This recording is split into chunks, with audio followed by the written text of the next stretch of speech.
Oke, bismillah. Saya ingin sharing-sharing sedikit di sini terkait kenapa Luka Studio gitu ya. Kenapa harus mengumpulkan data dan menggunakan Looker? Intinya kayak gitu. Karena case ini case pribadi ya, agak sedikit subjektif tapi mostly terjadi di tempat lain juga.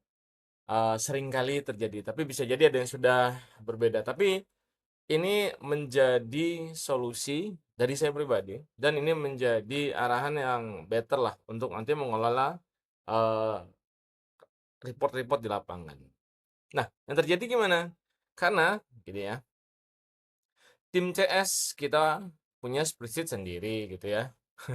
Bener nggak? Biasanya kan kayak gitu. Nah, ini ya. Tim CS punya spreadsheet sendiri. Kemudian ini punya spreadsheet sendiri gitu kan. Dan tim CRM punya spreadsheet sendiri. Tim telemarketingnya punya spreadsheet sendiri. Wah udah semuanya punya spreadsheet sendiri nih. Nah saat udah punya spreadsheet sendiri, udah makin bingung nanti ya. Ngumpulin gimana? Punya spreadsheet sendiri, report sendiri. Meta Ads juga punya spreadsheet sendiri gitu kan.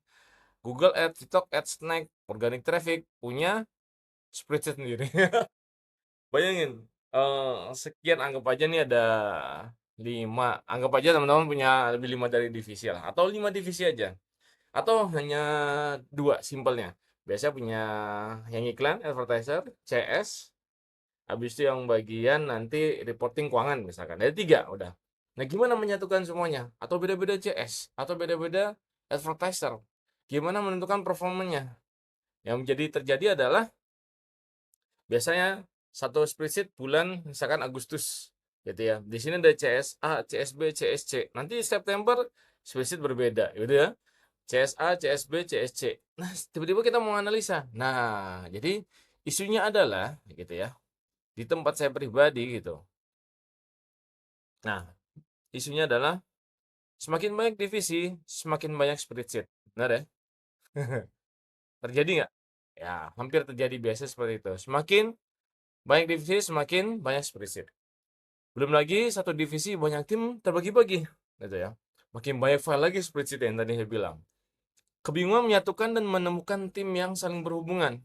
Jadi antara divisi sana, divisi sini, beda ruangan atau beda tempat, mau menjadiin satu. Itu isinya seperti itu. Semua dalam bentuk teks atau angka. Jadi saat menganalisa secara cepat harus sangat teliti. Wah, itu jadi tiba-tiba kita mau lihat eh, pertumbuhan dari week by week. Berarti kan misalnya dari tanggal 1 sampai tanggal 7, tanggal 8 sampai tanggal 14. Nah, kalau bentuknya teks urutan semua, ada kebingungan. Kebayang ya? Jarang sekali bisa memvisualisasikan dengan nyaman. Misalnya pakai spreadsheet atau pakai Excel anggaplah. Itu memvisualisasikannya ya kita tahu sendiri hasil seperti itu. Mau lihat historical data, kudu buka satu file ke satu file yang lain. Bulan 1, bulan 2, bulan 3, bulan 4, satu kuartal, satu semester, pas mau dibuka satu-satu filenya terpisah-pisah dan beda divisi beda file makin banyak. Bayangkan mau jadiin satu file dengan file spreadsheet lain butuh effort, apalagi kalau update ganti bulan. Butuh visualisasi yang ciamik untuk bisa dinikmati. Nah, ini isunya nih, ternyata di sana tidak bisa mengakomodir gitu ya. Blind spot workflow tim makin besar, jadi nggak terpusat, less insights, less decision. Ini yang terjadi sering kali, kebanyakan bahkan di tempat saya juga seperti itu. Awal-awal saya bikin tim seperti itu. Saya pribadi bingung nih. Timnya di sana, timnya di kanan, di kiri. Ini kebingungan nih, tiba-tiba mau analisa historical datanya gimana, laporan kemarin gimana, laporan kuartal kemarin gimana. Jadi nggak dapet insight decision-nya, apalagi kalau udah ngomongin daily by daily. Belum lagi device laptop yang lemot kalau bukan banyak tab Chrome. Oh, kalau buka tuh, bapak-bapak, merasa repot. Bener? Mungkin ada yang relate ya, benar ya. Nah, yang diharapkan adalah dari data menjadi informasi, betul. Dari informasi menjadi knowledge, jadi knowledge menjadi wisdom. Ya, kita tahu arahnya. Dia lebih banyak waktu, lebih proses tim lebih efektif dan lain-lainnya. 4 proses yang kita harapkan. Nah, bagaimana yang bisa prosesnya nih? Karena ini kelasnya ada kelas Looker, gimana proses untuk merapikan semua ini? Nah, ini dia. Prosesnya ada di tempat bagian ini. Suatu proses mengolah data, pembersihan data, analisa data, dan mengambil keputusan. Jadi kita define bisnis objektifnya seperti apa, tempat bisnis kita. Habis itu kita data collection tadi kan, kumpulin dari semua divisi mana aja yang. Kemudian kita data cleansing. Kenapa? Mau nggak mau harus di cleansing. Bagian mana nih yang harus dibersihkan, mana yang harus dimasukkan jadi report, dan lain-lain. Kemudian kita analisis dan kita ambil keputusan. Oh ya.